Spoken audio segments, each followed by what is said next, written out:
Hello there, Ben Kavanagh here in Dublin. Going well so far. So I thought I'd tell a story today.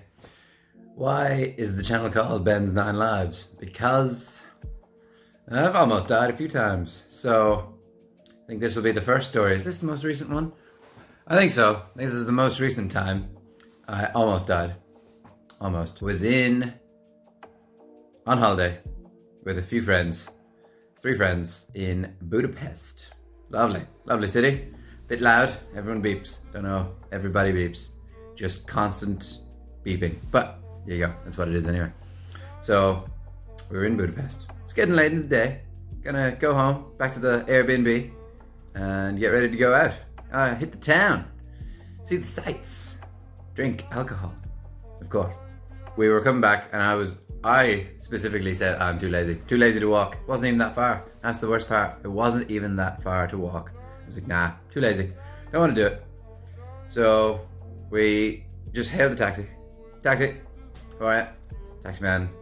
He was a big guy, big muscly guy driving the car. Taxi man brings us back to the Airbnb. It was a bit of a dodgy street, but like Budapest was okay, but the street itself was apparently quite dodgy. We found out afterwards, as in like, you know, stuff happens on that street. Not like, you know, just stuff happens. It's beside the train station if you've ever been. So we got there. Taxi man had a bit of crack. Crack as in not cocaine. Crack as in banter, as in a laugh. Had a bit of a laugh at the taxi man. We were getting out of the taxi. The lads are in the back. They've all got out. I give the man the money. Gives me change. The window's open, by the way, of the taxi. I get out. Close the door behind me. I'm like, oh, wait a minute. Check the pockets. Phone, keys, wallet. Oh, where's my phone? I don't have my phone. Where have I left it? Did I leave it where we were? Did I leave it out in that restaurant? Where is... Oh, there it is. It's on the seat of the taxi I just got out of. I'm like, oh, grand. Thank God. I reach through the open window of the taxi to grab my phone and just carry on with my life. I'm like, oh, thank God, there's the phone.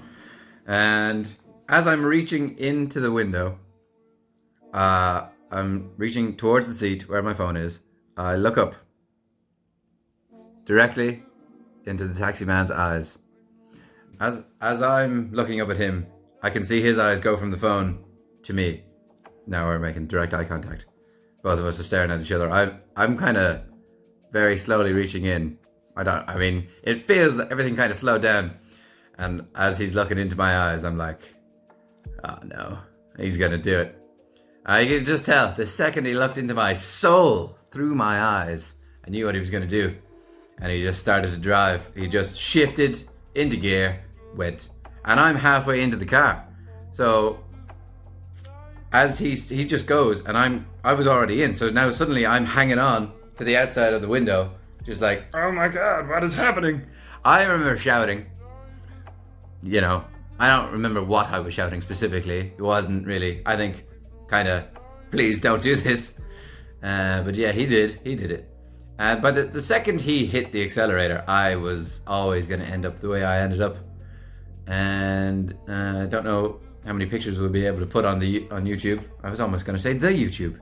The YouTube? Didn't realize I was 70 years old. Put on YouTube, but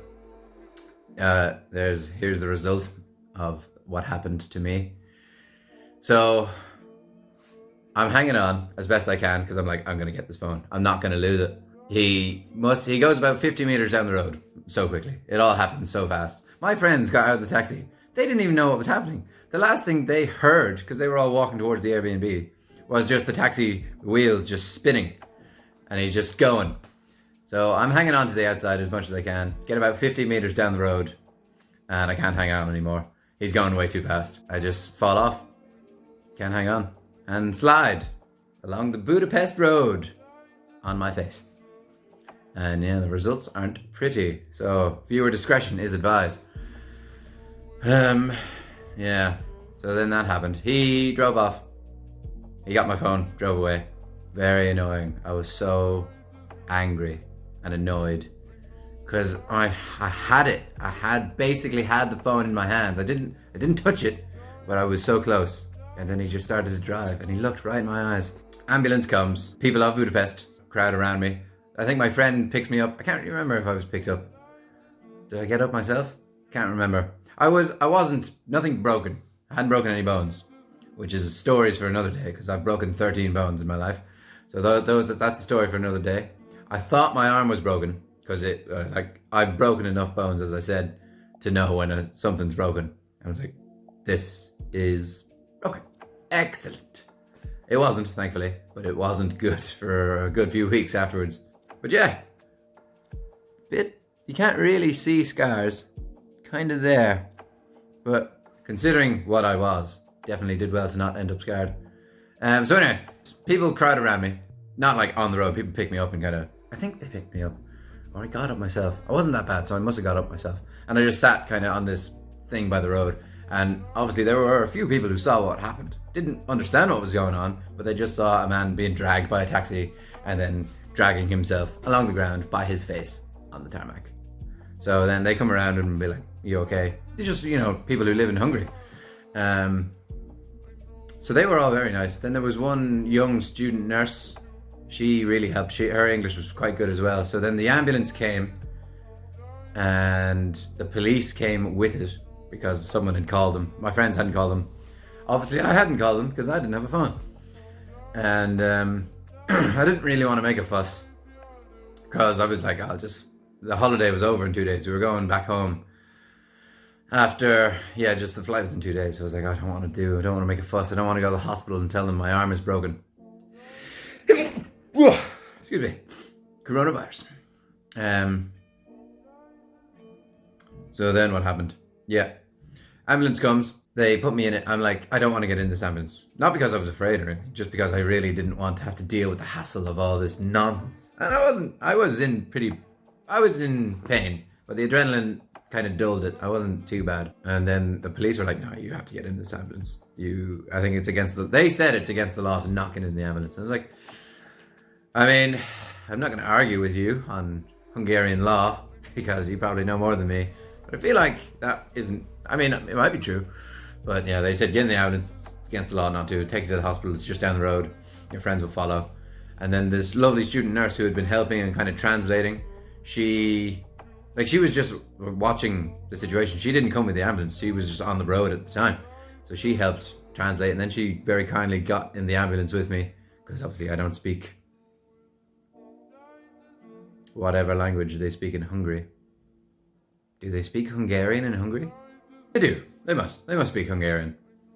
That's a stupid thing to even think. They do. Yes. Anyway, so she was helping to translate, and then she came with me, filled out the paperwork because I couldn't write. I do have some scars on the hands though. Can't really see them. But yeah, definitely scarred up anyway. But yeah, she was very helpful, so thanks to her. Never saw her again. I think she added one of my friends on Facebook. Can't remember. But yeah, she was very helpful. The thing I remember most was the shower the next day, because obviously I have a lot of open wounds, open cuts and grazes, and then hopping in the shower and the water just stinging everything. That was sore. I thought I was the first one awake at the time, but my friend who was in the Airbnb with me, he could hear, he was awake as well, and obviously the noises I'm making in the shower, ooh, ooh, just constantly making noise. So I got out of the shower and was like, you okay there, buddy? He's like, yeah, I'm okay. I'm limping out of the shower. I'm all right. Blood everywhere. But yeah, recovered. But just looking back, if I had fallen differently off the side of the taxi and maybe my head got hit by the tire or something. So yeah, I think that's that's definitely a life gone. It definitely could have been much worse. Nothing broke, didn't die, but I do believe that is one of the 9 lives gone. It could have been so much worse. And all that happened was just a few cuts and grazes, got over it. They never found him. They never really got the taxi man. No one got his registration plate. So he got away. So if anyone's watching this in Hungary, and you know a big muscly taxi man who stole a phone once, that was me. He stole my phone, ran me over. That was the other thing. He just drove away. Just kept going. If he looked back in his mirror, as he was driving away with my phone, he would have just seen me just face down in the dirt, in the tarmac, not moving. He might think he killed me. Don't know what he thinks. But yeah, that's one of my stories. I'll tell other stories about all the broken bones and other times I've lost lives, previous lives. But that's my first story. Hope you enjoyed it.